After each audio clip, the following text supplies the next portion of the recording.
شئتما ولا تقربا هذه الشجرة فتكونا من الظالمين। আমি বললাম, হে আদম, তুমি এবং তোমার স্ত্রী পরম সুখে এই বেহেশতে বসবাস করতে থাকো এবং এর নিয়ামত থেকে যা তোমাদের মন চায় তাই তোমরা স্বাচ্ছন্দ্যের সাথে আহার করো, তবে এই গাছটির পাশে যেও না, অন্যথায় তোমরা দুজনই সীমা লঙ্ঘনকারীদের মধ্যে শামিল হয়ে যাবে।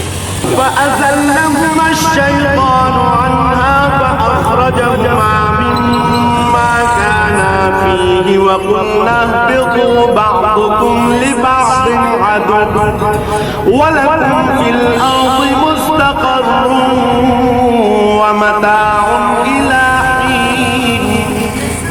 কিন্তু শয়তান শেষ পর্যন্ত সেখান থেকে তাদের উভয়ের পদস্খলন ঘটালো। তারা উভয় বেহেশতে যেখানে